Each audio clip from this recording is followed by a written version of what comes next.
Oh kon borong. Es tehmu oke ra? Masih. Ya kono didol goblok. Kalau masih punya uang, ada bakul es teh. Kalau bisa dibeli dibagi temannya. Itu es tehnya masih nggak mas? Masih. Ya sana dijual goblok. Enggak dengan es teh. Kowe padine aku kon nuku to kowe. Ya udah. Ini es tehnya semuanya dibagi, saya yang bayar. Anda tahu siapa yang digendong sama si buta dari gua hantu? Sekarang jualan es teh. Assalamualaikum warahmatullahi wabarakatuh. Berjumpa kembali dengan Kedil TV teman-teman.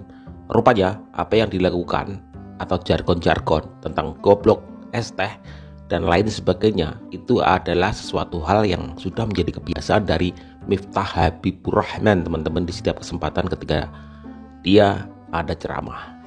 Oh kon borong. Es tehmu oke ra? Masih. Ya kono didol goblok.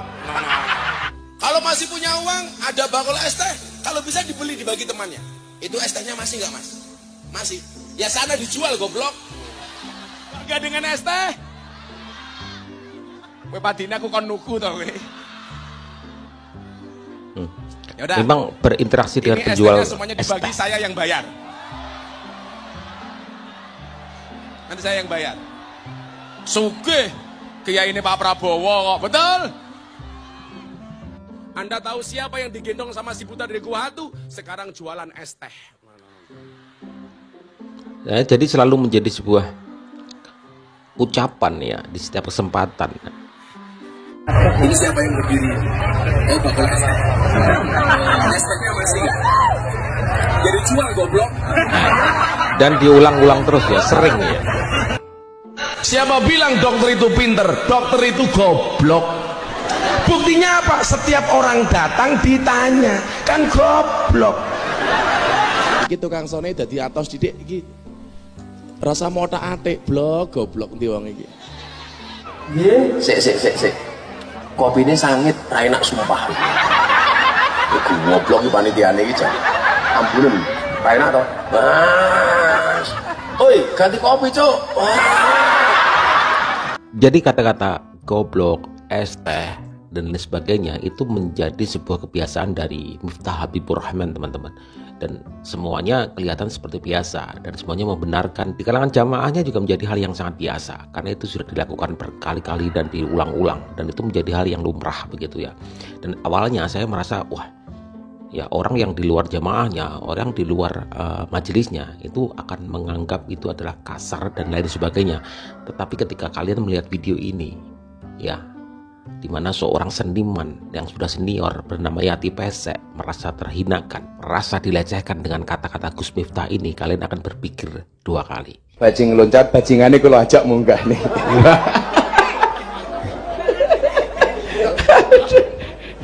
Yes, monggo.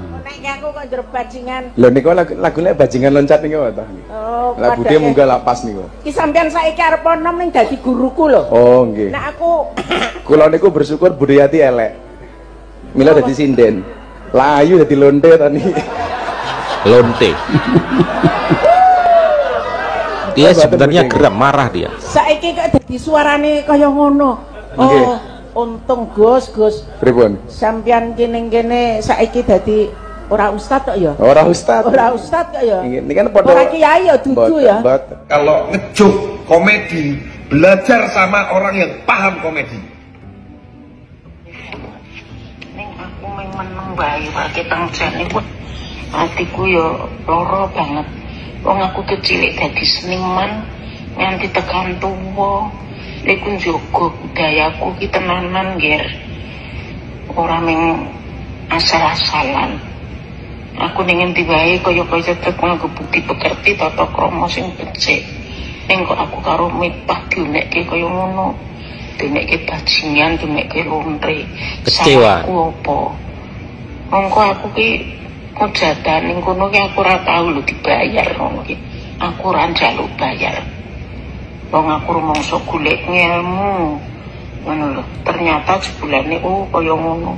Tapi aku ya wis anakku arep suwe tak elekke aja le. Wis pinyuwun ning pangwarsaning Gusti. Sing ngadili ben Gusti ya. Nek awake dhewe ming sepira. Nek Gusti sing ngadili wis tekan ngendi-ngendi. deloken kuwi, deloken wae mitpah. Anakku wis arep nesu anak lanang. Ning tak elekke. Wis aku semende ning saning Gusti. Mergo kono akeh bocah cilik-cilik jane aku wong-wong edomen wah aku mesti diteladung karo Budiati ngono. Kanca-kanca dagelan ning aku ora. Mergo aku kelingan kono iki ana bocah santri-santri ning kono. Bocah nyaranya. Kan untuk generasi penerus kan ya kudu kudu dilindungi maksudku. Aja nganti ono suara sing elek maksudku ngono. Ternyata penjual es itu belum seberapa, guys. Aduh. Lu macam-macam sama netizen Indo nih. Borok-borok lu semua ketahuan. Hati-hati elek. Mila dadi sinden. Layu dadi londe tadi. Sing kula tenani, Pak De. Lah kula malah khawatir modern dhisik niku. Lah sebabnya apa? Lah kula iso keracunan. Kok keracunan? Ampun expired niki susune. Oh, buset itu mulut. Keren banget itu mulut ya. Lancar pisan ngomongnya. Hah? Enak ngomong begitu udah biasa apa bagaimana? Itu termasuk merendahkan perempuan gak sih? Itu menurut gue udah kacau banget sih. Jujur gue tuh ngelihat komentar-komentar pemuka agama terkait Gus Miftah ini, gue pengen berhenti speak up karena kan dibilang tuh lebih baik diam gitu. Tapi kalau kayak gini terus gue mikir ini bakal jadi kebiasaan nggak? Kayaknya ini udah kebiasaan. Kayaknya ya ini udah kebiasaan.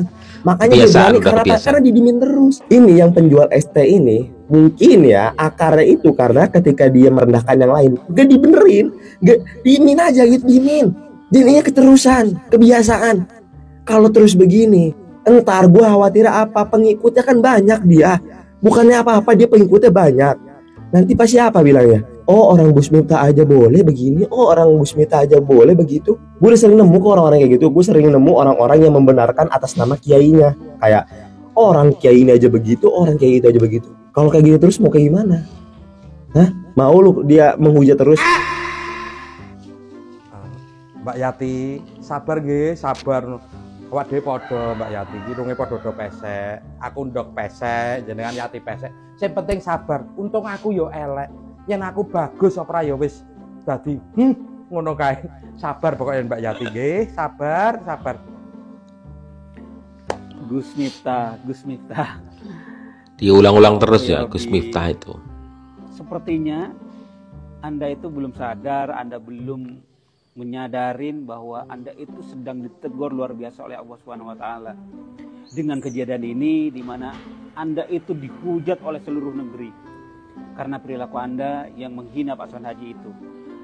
Alih-alih datang meminta maaf, yang namanya minta maaf bersalah, ya harusnya merasa lebih rendah dong. Ini gayanya masih tanda kutip tengil sekali. Gesturnya ditampakkan seperti itu, masih tetap terlihat dengan mimik yang menyebalkan gitu. Yang Anda tampakkan itu tidak menambahkan bahwa Anda menyesal. Come on, walaupun ustadz ada salahnya, walaupun label kiai ada salahnya, termasuk saya juga. Tapi Anda ini sedang ditampakkan kesalahan-kesalahan, bahkan ini Allah sedang menunjukkan aib-aib Anda ke permukaan. Itu seperti kotoran yang tadinya tenggelam di got-got, kemudian ada banjir yang naik ke permukaan satu-satu. Ada kasus yang sebelumnya dengan istri yang menoyor, yang dibilang kasih sayang. Itu tetap saja, itu marwah yang harus dijaga, marwah istri. Bagaimanapun attitude, ada akhlak yang harus diterapkan di depan umum. Kalau lagi di kamar, di kasur, nggak apa-apa seperti itu. Belum lagi ternyata banyak video-video yang muncul ke permukaan. Mulai dari perlakuan Anda terhadap Yati pesek, bagaimanapun itu tidak sopan sama sekali. Anda bercanda, Anda mau ngelucu. Atau kalaupun Anda itu mau jadi Sri Mulat, mau jadi pelawak itu ada attitude-nya, ada akhlaknya. Dari junior ke senior harus ada kode segala macam. Terlihat mimik Yati pesek itu tidak suka terhadap kalimat Anda yang bilang, kira-kira ini untung jelek, kalau cantik jadi lonte. Kalimat apa itu? Gitu. Kacau Miftah ya. Juga ada attitude-nya. Dari yang muda ke yang tua ada, gitu kan. Apalagi level ustadz gitu. Saya sendiri belum lihat langsung, tapi di laporan beliau sudah mengundurkan diri ya.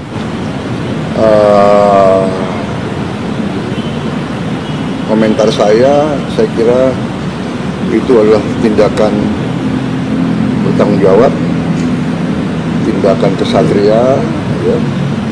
Beliau sadar, beliau salah ucap, beliau bertanggung jawab dan beliau mengundurkan diri. Saya kira kita hargai sikap kesatria itu. Saya kenal beliau, ya mungkin karena beliau memang bergaul dan sering berceramah di kalangan bawah. Mungkin bahasa beliau niatnya bukan niat jahat, bukan niat menghina, tapi terlepas mungkin dia salah ucap. Beliau sadar, beliau salah, beliau bertanggung jawab, beliau mengundurkan diri. Saya kira itu ya jelas. Assalamualaikum warahmatullahi wabarakatuh. Mbah Jiwo, nyindir Mbah Jiwo. Minta maaf pada Gus Miftah karena telah suudzon berprasangka. Ternyata Gus Miftah itu seorang wali. Wali. Melalui olok-oloknya terhadap Bapak Sun Haji. Bapak Sun Haji sekarang akan bisa umroh, punya rumah, punya duit. Kelihatannya saja Gus Miftah itu mengolok-olok, padahal dia mungkin adalah seorang wali yang tidak ingin dipuji. Dia ingin memberangkatkan Bapak Sun Haji ke umroh dengan cara mengolok-olok supaya Bapak Sun Haji tidak berhutang budi. Banyak kisah-kisah wali yang memberi duit dengan cara membuang duit ke muka orang supaya orang itu tidak merasa berhutang rasa. Aku juga mohon maaf kepada Bapak Sun Haji yang pura-pura senang ketika diberangkatkan umroh, baik oleh Gus Miftah atau oleh siapapun. Dia seolah-olah senang, padahal orang umroh itu kalau udah diniatin umroh atau diniatin haji tetapi nggak sanggup, itu pahalanya sama saja dengan orang yang berumroh dan berhaji. Apalagi Bapak Sun Haji. Pak Jiwo, Pak Jiwo. Dia sudah umroh, bahkan dia sudah haji. Namanya Sun Haji. Tapi Bapak Sun Haji pura-pura senang supaya kita semua juga senang. Aku juga mohon maaf pada netizen yang aku berburuk sangka. Netizen seolah-olah memaki-maki, menghujat Gus Miftah, padahal mereka tahu Gus Miftah wali. Berarti netizen juga wali. Pura-pura berbuat goblok, memaki-maki, menghujat, padahal di dalam hati memuji agar supaya tidak kelihatan memuji. Lawak. Aku juga minta maaf kepada penguasa yang tidak memecat Gus Miftah supaya tidak kelihatan menuruti kehendak rakyat, supaya kelihatan punya pendirian, supaya tidak dipuji dan supaya tidak dijilat-jilat oleh masyarakat. Aku minta maaf, ternyata Indonesia adalah negara para wali, netizennya wali, Sun Hajinya wali. Gus Miftah dan Gus-Gus yang lain adalah wali, penguasanya juga wali, pura-pura tidak memecat Gus Miftah. Alhamdulillah Gus Miftah mundur guys dari Utsus. Gokil.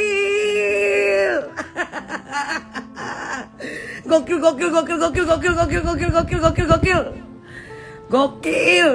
Dia menyatakan mundur guys sebagai utusan khusus presiden kita tercinta. Alhamdulillah, gue bukannya gimana ya, bukannya gue tertawa di balik keputusan ini ya atau apapun itu ya, tetapi memang sudah sepatutnya dilakukan oleh Gus Miftah. Gua akuin lo bener-bener gentleman. Seperti video gue sebelumnya, kalau lu berani mundur dari jabatan lu sekarang ini, Gus Miftah, lo bener-bener gentle. Terima kasih banyak Gus Miftah, lo bener-bener gentle. Kita harus akuin Dan semoga kedepannya lo bisa melakukan pembenahan terhadap bagaimana caranya untuk bisa berkomunikasi di publik, di ruang publik gitu ya. Thank you man, thank you Pak Gus Miftah, Gus Miftah. Thank you so much. Karena kerendahan hati lu di sini gue akuin lu adalah seorang gentleman. Thank you so much, Gus. Kalau yang lain menghujat Gus Miftah, gue justru pengen ngucapin makasih buat Gus Miftah. Jadi gini, kenapa makasih? Semua. Sebenarnya apa yang disampaikan Gus Miftah itu ada benernya. Bahwa kalau misalkan kita jualannya masih banyak, ya kita jualin lagi. Dan kalau misalkan nggak kejual ya takdir gitu kan. Tapi yang menjadi persoalan kan Gus Miftah ini ngomong kasar ya, ngomong goblok gitu kan. Terkesannya itu memang merendahkan. Akan tetapi gue lihat di beberapa konten kreator, terus teman-teman gue di komenan, di story itu ikut-ikut menghujat Gus Miftah. Dengan ngomong-ngomong, ada beberapa yang ngomong kasar juga ke Gus Miftah. Kalau misalkan kita ngomong kasar juga gitu ya, terus apa bedanya kita sama Gus Miftah? Maka dari itu teman-teman semua cukup lah ya, jangan mengotori hati kita, mengotori perkataan kita dengan ikut berkata kasar gitu. Meskipun kita tahu itu salah. Jadi memang itu sudah ketentuan yang Allah berikan kepada Bapak penjual es tadi melalui pelantara Gus Miftah.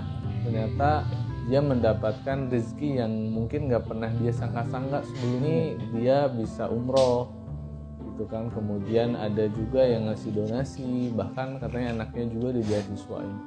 Jadi kita ambil hikmahnya saja teman-teman.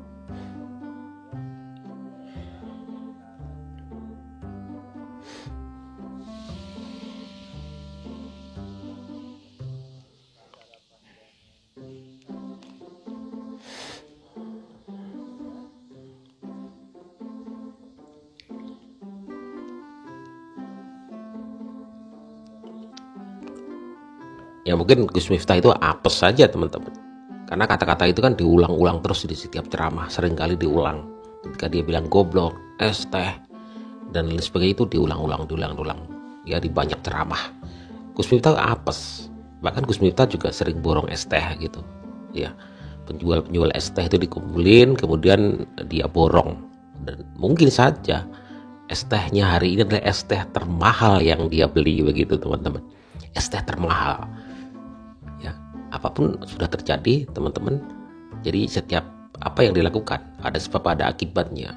Sesuatu yang dilakukan berulang-ulang itu bisa menjadi sebuah kebenaran dan juga pembenaran. Walaupun di sana ada beberapa orang tersakiti dengan kata-kata yang diucapkan, seperti yang terjadi kepada Ibu Yati Pesek. Akhirnya speak up juga ya, dia lebih senior dari Gus Miftah, tapi dikatakan seperti bajingan, lonte, akhirnya speak up juga ya. Ini menjadi pelajaran buat kita agar kita ya bisa mengeluarkan kata-kata harus sesuai dengan porsinya, tidak terlalu dan tidak berlebihan ya, yang akhirnya menimbulkan hal-hal seperti ini. Jadi Miftah Habibur Rahman hari ini sudah mengundurkan diri dari utusan khusus presiden, dan biarkan dia mundur merenungi nasib, kemudian mengambil hikmah dari semua kejadian. Saya juga tidak pernah melihat atau mendengar Gus Miftah menangis seperti itu teman-teman. Mungkin tekanan publik, tekanan netizen, tekanan masyarakat ya itu luar biasa. Apalagi dia mengemban jabatan utusan khusus presiden, itulah yang membebani. Akhirnya dia melepaskan itu semuanya dan biarkan dia kembali ke masyarakat, kemudian merenungi apa yang terjadi, mengambil hikmah dari semua kejadian, dan untuk kemudian dia bisa mengambil sikap dan juga mengambil pelajaran dari apa yang dia lakukan. Wassalamualaikum.